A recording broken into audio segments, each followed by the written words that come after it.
Praise the Lord. கர்த்தருடைய பரிசுத்த நாமத்துக்கு மகிமை உண்டாவதாக. இந்த நாளையும் காண செய்த கர்த்தருக்கு கொடான கொடி ஸ்தோத்திரங்கள். பிரியமானவர்களே, இந்த நாளிலும் கர்த்தர் உங்களுக்கு கொடுக்கிறதான வார்த்தை லூக்கா எழுதின சுவிசேஷம் 24ஆம் அதிகாரம் 21ஆம் வசனமும் 25ஆம் வசனமும். Luke gospel chapter 24 verses 21 and 25. அவரே இஸ்ரவேலை மீட்டு இரட்சிப்பவர் என்று நாங்கள் நம்பியிருந்தோம். இவைகள் சம்பவித்து இன்று 3 நாளாகிறது. அப்பொழுது அவர் அவர்களை நோக்கி, தீர்க்கதரிசிகள் சொன்ன யாவையும் விசுவாசிக்கிறதற்கு புத்தி இல்லாத மந்த இருதயமுள்ளவர்களே. கர்த்தருடைய நாமத்துக்கு மகிமை உண்டாவதாக.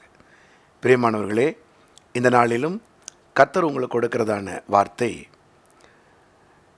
இன்று கர்த்தர் சொல்லுகிற வார்த்தைகளை நம்ப உங்களை ஆயத்தப்படுத்துங்கள். நாளை நடப்பது நிச்சயமாய் ஜெயமாயிருக்கும். இன்று கர்த்தர் சொல்லுகிற வார்த்தைகளை உறுதியாய் நம்புங்கள். நாளை நடக்கும் காரியங்கள் நிச்சயமாய் ஜெயமாயிருக்கும். கர்த்தருடைய நாமத்துக்கு மகிமை உண்டாவதாக.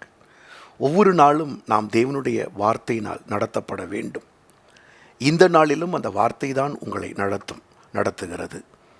ஆனால் இதில் நடக்கிறதான முக்கியமான காரியத்தை இன்றைக்கு கர்த்தர் ரேமாவாய் தருகிறார்.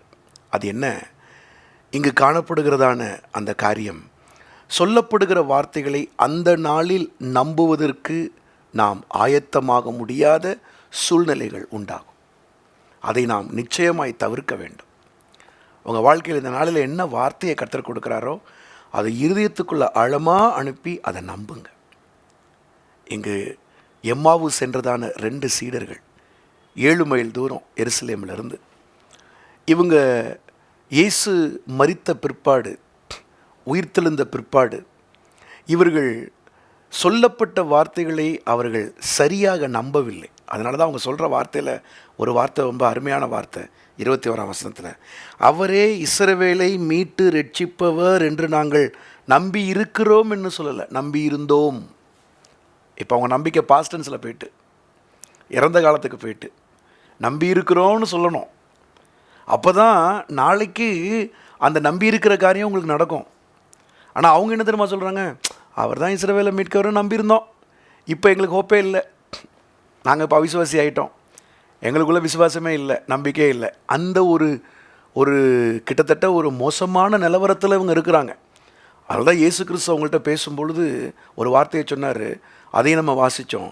விசுவாசிக்கிறதுக்கு புத்தி இல்லாத மந்த இருதயம் ஆயிடுச்சு.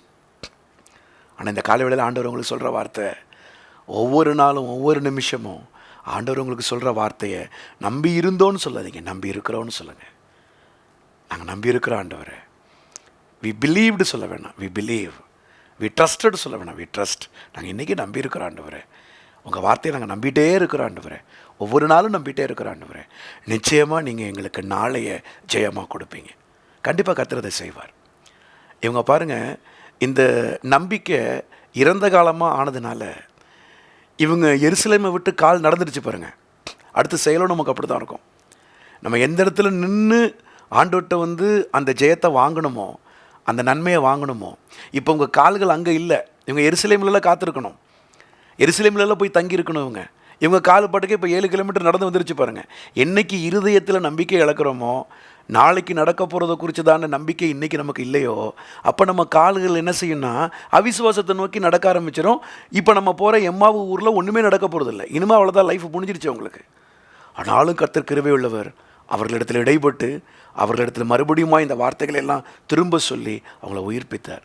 இந்த காலை வேளையில் நம்பிக்கை இழந்து சகோதரனே, சகோதரியே, கர்த்தர் உங்கள்கிட்ட நேரடியாக அந்த காலை வேளையில் பேசுகிறார்.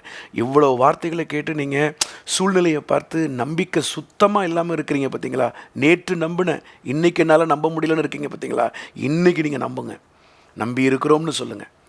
2 கொரிந்தியர் 1ஆம் அதிகாரம் 10ஆம் வசனத்தில் பவுல் சொல்கிறது போல் சொல்லுங்கள். அவர் எங்களை தப்புவித்தார், எங்களை தப்புவிக்கிறார், இன்னும் தப்புவிப்பார் என்று அவரையே நாங்கள் நம்பியிருக்கிறோம். அப்போ அதை நான் உங்களுக்கு இப்படி சொல்கிறேன். நேற்றைய தினத்தில் நம்புனாங்க, இன்றைக்கி அது நடந்துருச்சு. தப்புவிக்கிறார், இன்றைக்கி நம்புகிறாங்க, நாளைக்கு நடக்குது. தப்புவிப்பார், நாளைக்கும் நம்புகிறாங்க, அது நாளான்னைக்கு நடக்குது. நேற்று நம்புறதுனால இன்றைக்கி நடக்குது, இன்றைக்கி நம்புறதுனால நாளைக்கு நடக்குது, நாளைக்கு நம்புறதுனால நாளான்னைக்கு நடக்குது. இப்படியே நம்ம பயணப்பட்டு போகும் பொழுது நம்பிக்கைக்குரிய தேவன் நம்மை ஒருபோதும் கைவிட மாட்டார். இந்த நாளில் உங்கள் நம்பிக்கையை கர்த்தர் குணமாக்கட்டும். இருதயத்தில் மாத்திரம் மந்த இருதயத்துக்கு இடம் கொடுக்காதீங்க. நல்ல அந்த வார்த்தையை ஆழமாக கொண்டு போயிட்டு உறுதியாக வைத்துக் கொள்ளுங்கள். நிச்சயமாக கர்த்தர் உங்கள் நம்பிக்கையை குணப்படுத்தி உங்களுக்கு வேண்டியவைகளை கர்த்தர் தருவார். ஜெபிப்போமா. பிதாவே, உம்மை நாங்கள் ஸ்தோத்திரிக்கிறோம். இந்த நாளிலே கொடுத்ததான் நம்முடைய வார்த்தையின்படி நாங்கள் இன்று நம்பத்தக்கதாக எம்மாவு சீஷர்களைப் போல நம்பி இருந்தோம் என்று சொல்லாதபடிக்கு நம்பி இருக்கிறோம். எங்கள் தேவன் நேற்று எங்களை தப்புவித்தார், இன்றைக்கு எங்களை தப்புவிக்கிறார், நாளைக்கும் எங்களை தப்புவிப்பார் என்கிற எங்களுடைய பிடி இன்னும் இருக மீது இருக்கிற நம்பிக்கை பெருகி கொண்டே இருக்கட்டும்ப்பா.